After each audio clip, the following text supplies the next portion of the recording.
Something I've learned while working on the past couple episodes is that while Princess 30 is a ton of fun to play, it's a bit too repetitive for me to really come up with brand new things to talk about each time. Same thing goes for watching it. Not a whole lot is different from stage to stage. I asked around a bit to the people who watch this, asking what they'd be okay with me doing to just get things moving along to a new mode that actually matters in the grand scheme of the Half-Minute Hero story. So, this episode is going up twice. One without any commentary, where I'm just going to play through the rest of Princess 30 for those of you that are interested in the dialogue, and interested in listening to the music. It's going to be a fun time, the music's great, dialogue is pretty cheerful and hilarious.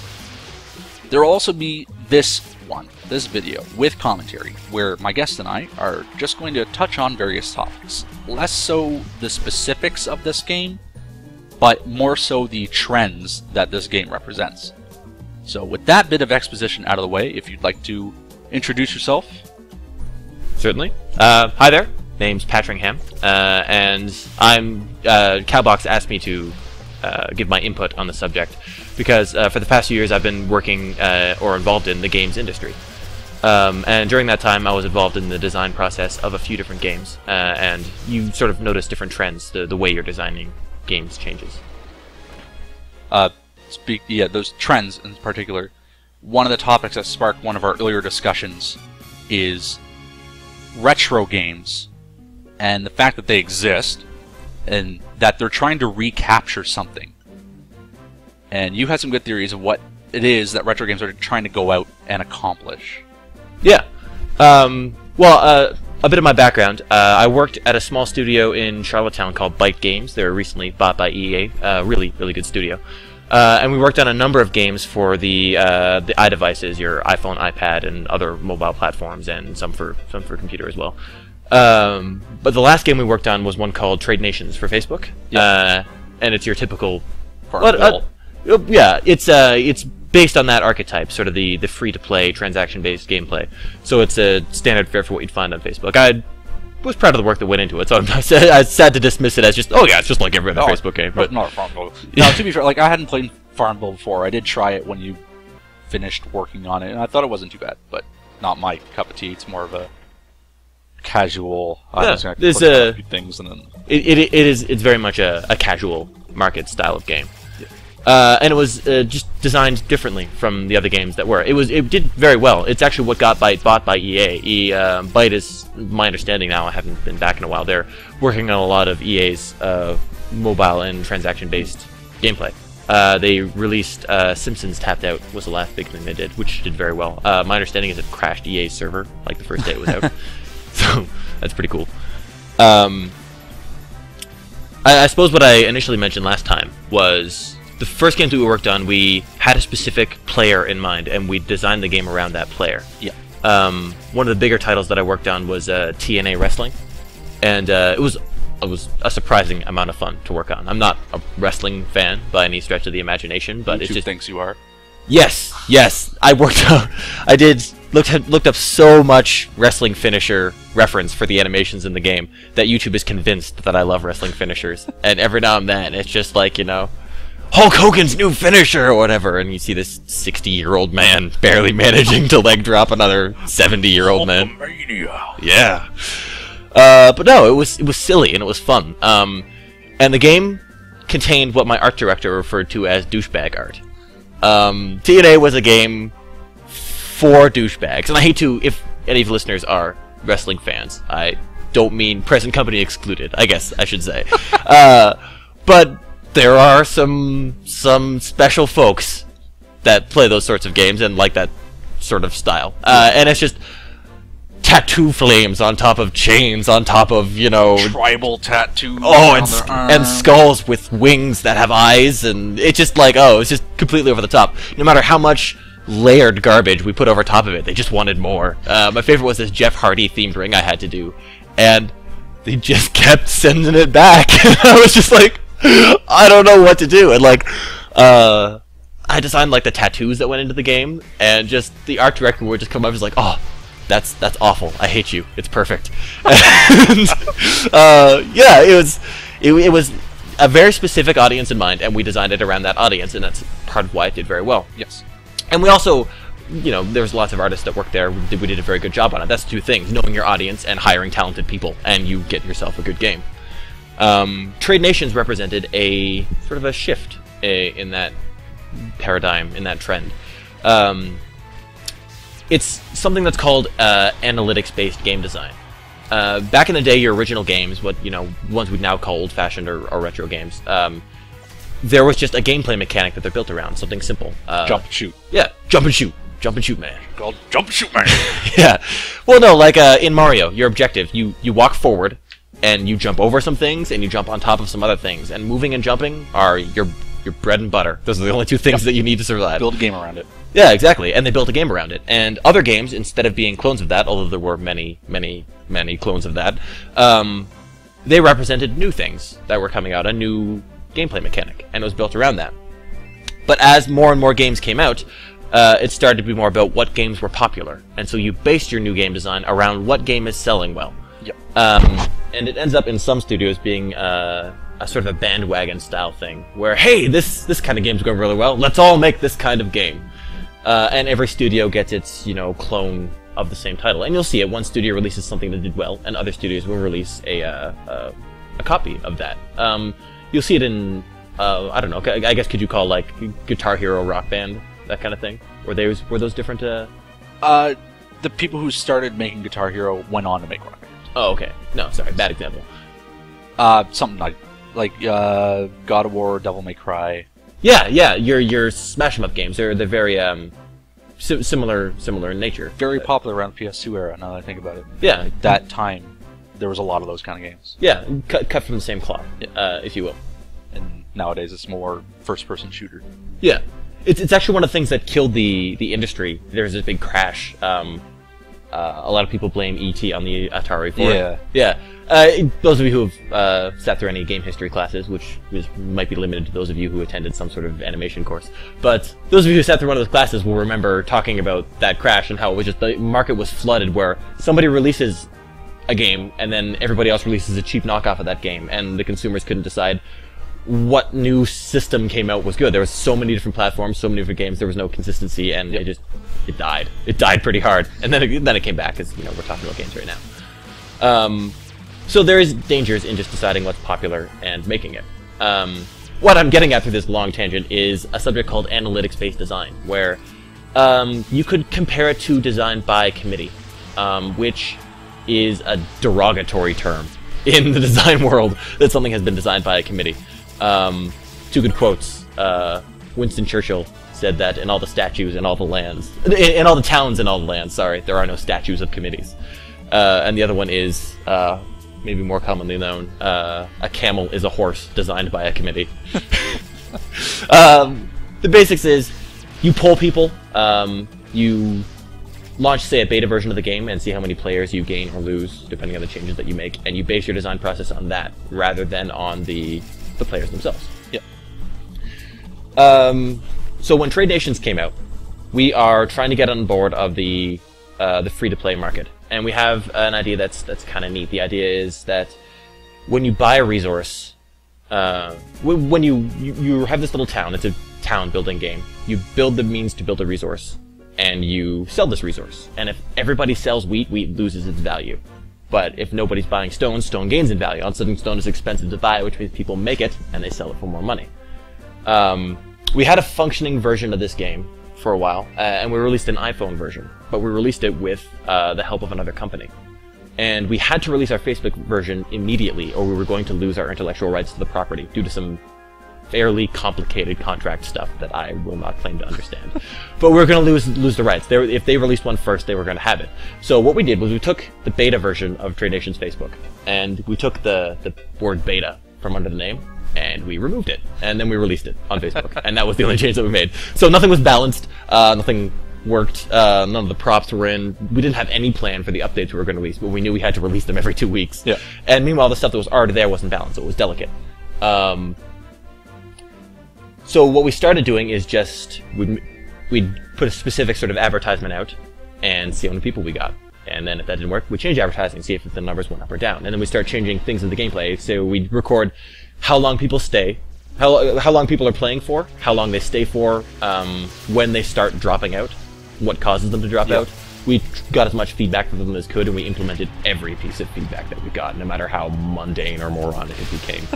But the idea was we had to make this game so that anybody could pick it up and play it. And that sounds idealistic, but it's not. Well, I guess it is too idealistic, because that includes, you know, grandma, and if any of you have older folks in your families who you are attempting to explain how to open up the emails, get on the internet. From age 5 to 70. Yeah. There's always the odd crew who's just, they don't have that background. And it's not stupidity that people write it off as, it's... They didn't grow up with that technology. It's a literacy of sorts, and people don't have that background. And we've been playing games all our lives. Like, I remember one day I got Smash Bros. Melee for the GameCube, and my brothers and I were trying to teach my parents how to play it. Just because they were bored, I guess, so we were going to show them how to play. And to us, it was just the simplest thing, and at the time, we couldn't understand why they couldn't get it, but then we realized that we've been playing, you know, the NES and the Super Nintendo, N64. For us, it was the Sega Genesis that we'd had, and before that, the N64. And the controller wasn't very complicated compared to the N64 controller. That thing's like a Batarang submarine. It's something. It's quite something. It is an example of controller design. It is certainly a direction you could take it. Moving along. It includes everybody, including people who might not normally play games, and that's the market they're trying to cater to. Analytics design is a little unfortunate because you end up with a lot of chefs in the kitchen. You end up with a lot of feedback that gets implemented even though maybe it shouldn't have been. Good example, the arrow, the click this button. Now, it's hard to describe without diagrams or hand gestures, neither of which you folks will be able to see. So I'll just describe it as best I can. The game is all based on clicks. You click on something, and you move on from that. And we had to have this arrow to indicate you should click on this thing. So it started off with just this flashing mouse button that would appear underneath it, but people were confused. They didn't know where to click next. So I made this hand. It would just point. And the hand would actually animate in and out, pointing at this thing. And then these fireworks would explode out from whatever it was you were supposed to point on. And it would do that every time. The hand would point down from above, and the mouse clicker is going up on below, and then there's fireworks out from behind. And people were like, "Oh, I used the mouse button thing, the wheels, and yeah," and they'd click on it, and it'd be great. But when you start having tutorials, and then there was a whole tutorial system, of course, with that level of hand-holding, you start to lose people who actually like games, because they're like, "Yep, got it. Yep, I understood that. I got it. Yeah, I got it." And then you start to lose that crew. So there's a threshold there where you go too complex, you start losing the people without that base knowledge. Go too simple, and you start losing the people who already know this crap already. Yeah. How this ties into, and I swear it does, at intervals. We're working there. Yeah, how it ties in is older games were based on a very simple mechanic. Once you held up the controller and gave it an experimental prod, suddenly you knew all the controls and how to play the game. You weren't necessarily good at it, but all the pieces there for you to figure out. Your first Mario game, that was it. Move, jump over the stuff, and move a little faster. Yeah, avoid falling to your death, which is fairly common sense. That was it. Nowadays, you have much more complicated things. You've got all these menus. You've got all these levels of complexity. All this build-up, this prior knowledge that you need to play a game. And people with problem-solving skills or a background in gaming will figure that out. Yeah. But what retro games try to capture is, to some extent anyway, the simplicity of those earlier games, where you pick it up and you just play it. And by playing it, you inherently figure out how to pick it up. How to become better at it. And the tricks that you learn aren't more complicated things, they're more complex implementations of the simple components that are already there. Part of the reason retro games try to capture that is actually due to the same sort of trends that are bringing in the analytics-based gameplay. 'Cause the analytics-based gameplay are trying to appeal to people who don't understand games, right? Yeah. That's not to say retro games appeal to people who don't understand games. They appeal to people who remember how games used to be. Yeah. Remembering how simple they were, right? And it's the same thing where there's all these layers of complexity that people don't want to wade through, and there's sometimes you just want to turn off your brain and you want to play something dumb. You want to just be able to turn on the console. The game has started right now. Yep. This is happening. We're doing this. No loading screen. No friggin' story. Yeah. You start up Mega Man X, start. Oh, you're on the highway. Run Go for it. shoot some things. Yeah, in their stupid faces. That's it. And there's a certain... It's two ways of dealing with the same kind of thing. And that's one way of looking at it. I should clarify, I'm not a game designer. I was one of their artists. But with Trade Nations, the way we released it, just the beta, without the beta label, and then everyone had to fix it, we had a couple designers working on it, and all of the art crew. Like, I was one of 2 artists who, by the end of things, was just straight up designing the interface and trying to come up with different things, and trying to find... Because Trade Nations, the issue is, it's not a simple game. It has a lot of things that you can do, and a lot of weird things to explain, and for someone, you have to understand that you're explaining with a baseline knowledge of nothing. There can't be menus. There has to be just big, colorful candy buttons that they could paw at with their, primitive hands and figure out how to make fire. And so eventually you lose track of what a simple menu even looks like, because we started with this complex project. I had to cram it into this simple little jar for people to understand. And it's tricky. It's hard to Frankenstein something like that. It's all gotta fit in that little browser window, too. Yeah, no, you're dealing with a pretty confined little space. One of the things that I brought up, that I know Cowbox was tremendously entertained by, pick up Trade Nations and play it, and when I was working on it at least, nothing in the game is green. You will see no green in the game except for the grass. Now, this is the whole backdrop is grass. I believe it changes to snow in the winter, but most of the time it's, at least when I started, just grass. And including any shade or species of green in the game would be some small chance that someone would be looking at it and lose track. And like, where's that decoration I just spent my 50 gold coins on? And it'll just be gone, and they won't be able to find it. So even things like colors of houses. You can build any colored house in any iteration or shade of primary and secondary color, except for green. Like, trying to convince the art director that you're out of colors. It's just like, I've got red, I've got yellow, I've got orange, Got blue. I've got blue, I've got purple, and I've got light blue. And I don't know what you want from me. And yeah, it was actually, I think blue and light blue is what we went with for the other colors.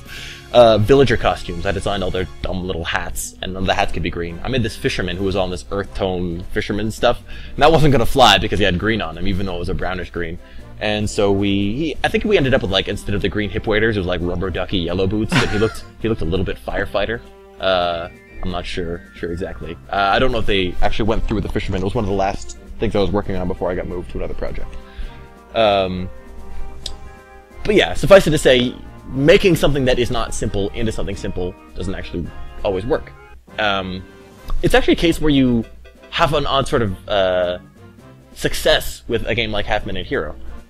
It's kind of the opposite, where you're making something simple, but it's surprisingly more than that. Yeah, and it's even, they take all the spirit and elements of like an RPG and make it into this just simple playthrough game, and I was really impressed by it. Now, you've never played it; you've just seen me play it from time to time. Yeah, exactly. I've seen lots of it played, and Cowbox has just told me a lot about it, and he's shown me different levels. It's one of my favorite games. Yeah, it has a tremendous design, excellent dialogue. It's just everything about it's entertaining, and you're playing through this epic quest, and you earn your levels, and you buy your equipment, and you spend your loot, and you level up, and you beat this boss, and you do it in 30 seconds flat.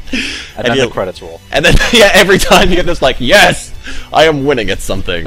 And it's a neat example of where, yeah, they took something complex, and they simplified it down to what they needed, not all this extra stuff they didn't necessarily need. Yeah, like Final Fantasy. You play that, load it up. Oh, great, here's a cutscene. Some story.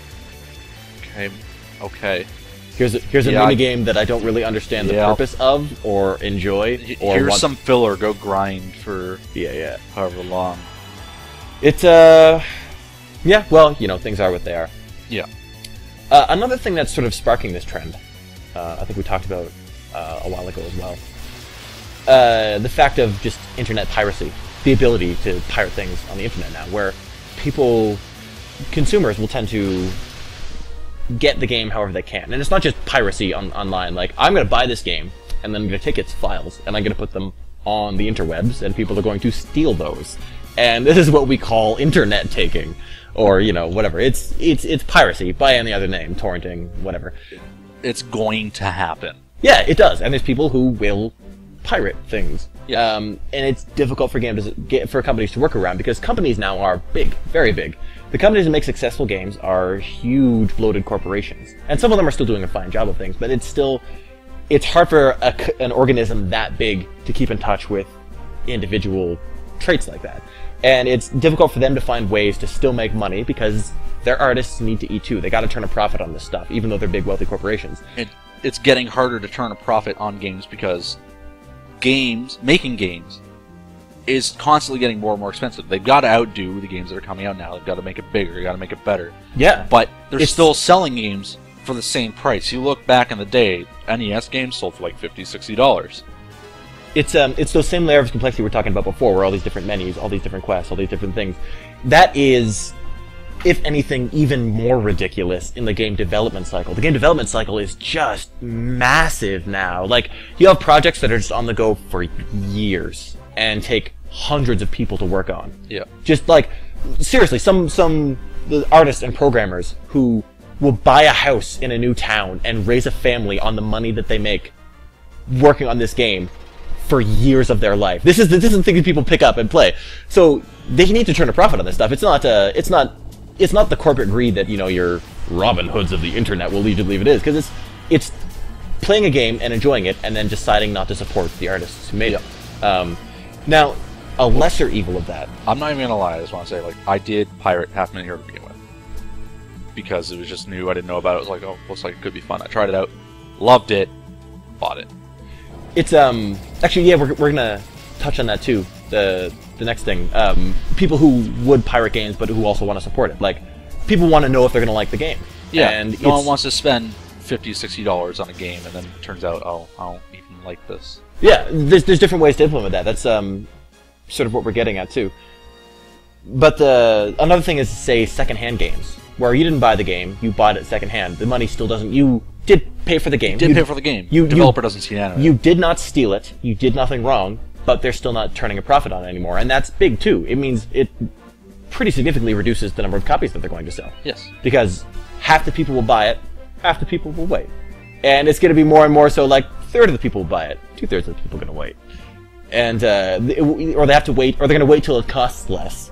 And the beauty of waiting till it costs less, yeah, you pay less for it, and the company gets less money for the game that they made. And that's not you being evil or selfish. That's you being a prudent consumer. That's, you know, nothing to beat yourself up over. So there's different ways of implementing this, and for some companies that means severe copyright protection stuff. This stuff nobody likes. Nobody likes it, because nobody likes to be policed. Like, you're a legit customer, no one likes to get manhandled over it. Like, yeah. Oh, you can only install this game 5 times before you have to buy it, renew your license or whatever. I think Ubisoft was looking into that for a while.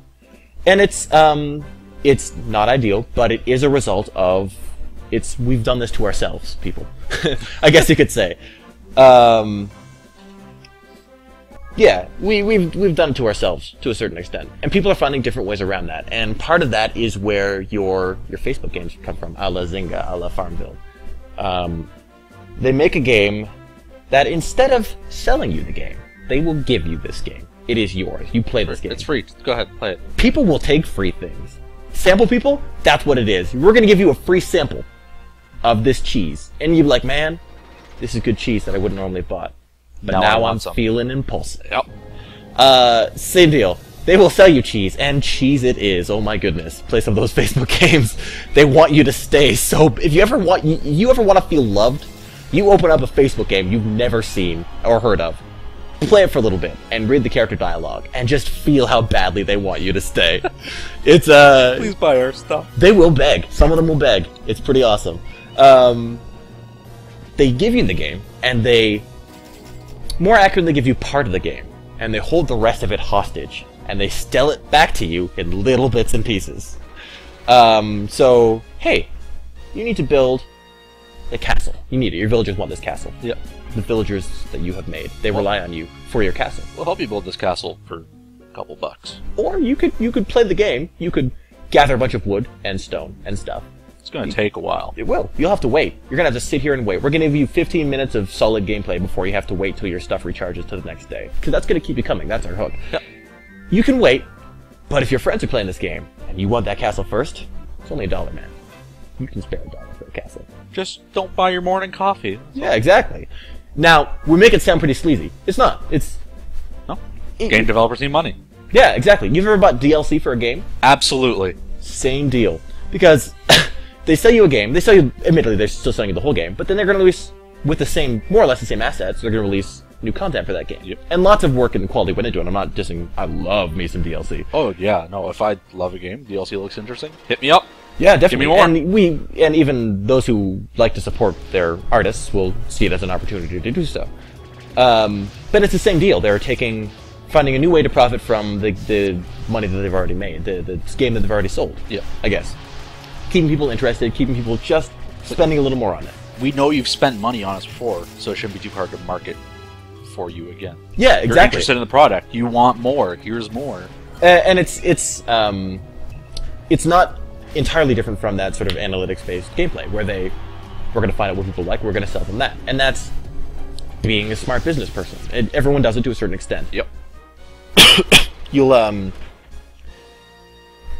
if you, Magicka is a good example of this. Cowbox and I played the hell out of Magicka for a couple of weeks there. We bought all the DLC. Oh, we bought everything. We might have missed a couple more recent ones.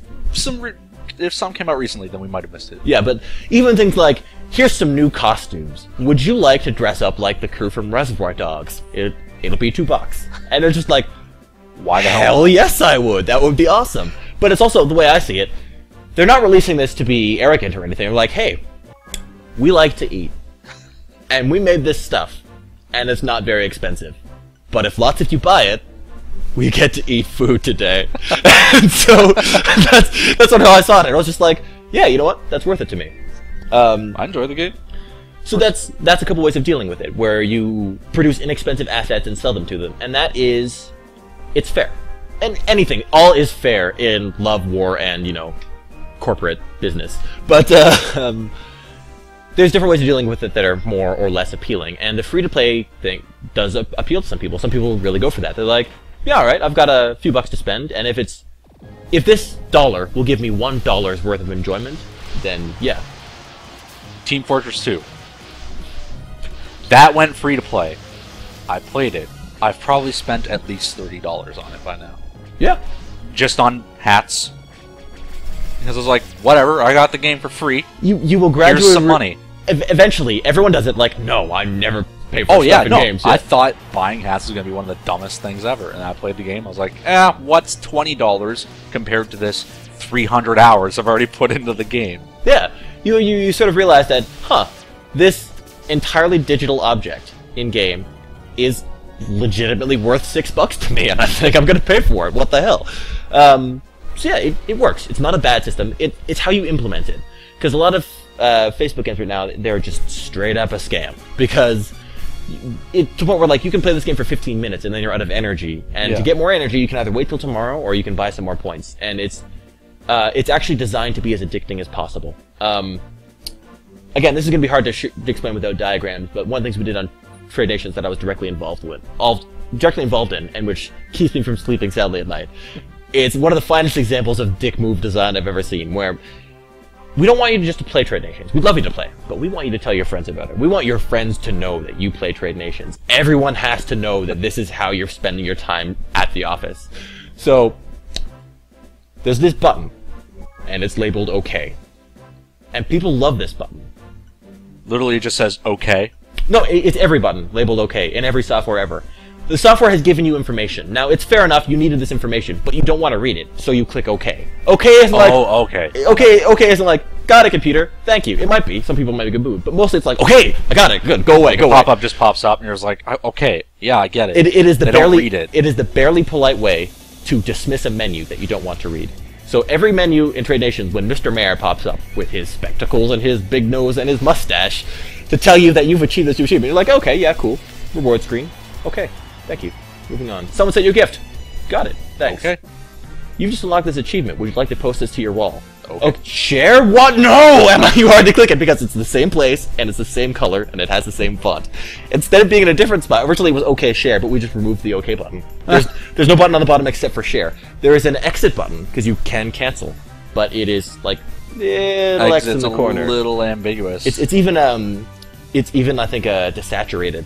It's everything also is, like, slightly hidden. Yeah, like, it's not directly hidden, but there's this big green button that says share, and like, even when you just feel your hand going for it, and you're like, some part of my brain, like the part of your brain that doesn't understand language, it's understanding symbols and color and patterns, it's already clicking on this button while the rest of you is going, Don't do it! Basically, we designed this game until it got me every damn time, because I would never post a Facebook, like, every time I get a request from a Facebook game, I enjoy it. Because I can go up to the settings and remove that Facebook game settings. Yeah. Prevent it from messaging me ever again. And I just feel a little satisfied with that. So I'd never post on my wall about it. And several things got posted on my wall. It's like, hey, Patringham wasted another 4 hours of his life playing Trade Nations. And, yeah, it was a well played hand of design dickery. But again, it's not the most integral way of doing it, where you're holding the game hostage. Where other things will release the whole game, where you can play in its entirety, with all of the fun, and like, we made some hats. It's like a band selling merchandise at the back. Yep. You pay for the concert. They're not going to hold up the songs until you throw some money up the stage. They're going to play until they feel like, falling down. And then they're going to go and lie down for a while. That's what they do. That's their job. They expect to work. And then they're going to sell some merchandise at the back for anyone who feels like supporting the artists. That's fair. See, that's what your DLC is. But they're still creatures of necessity. One thing that I've noticed recently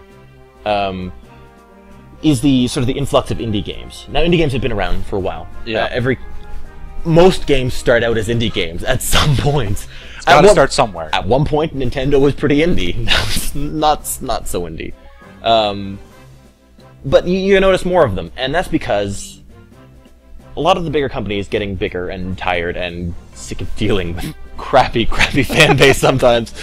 They release the same game with a new title, a new suffix, a new number on the end. Yeah. Or a carbon copy of another company's game, and they hire some really talented people. And I got more recently, since I've left Byte, I've been working at a school teaching how to do 3D animation, making assets for games, basically training people to be artists in studios. And in that time, I've worked with a number of artists from other studios, and they're awesome people. So they hire very talented people, but ultimately on design that sometimes suffers, or on business types that aren't fun. So indie games have been sort of cornering a market on the fact that, hey, these people are making a game for a reasonable price. There's no tricks or traps or anything. It's just, here's a game, I'm going to buy it, and it's buy it, money goes directly to them. Yeah, exactly. You're supporting something cool, something new. You are the cowboys on the frontier kind of thing. Yep. And that's fun. It's sort of fun for everyone to be part of something big. Or something small that could be something big. Yeah. You see it a lot in getting different jobs. Like, you can either be a small part of something big or a big part of something small. And indie games make you feel like a big part of something small, and that's a good feeling. It's good. Something that you folks either will have heard of, or I am glad to introduce you to, of the Humble Indie Bundle.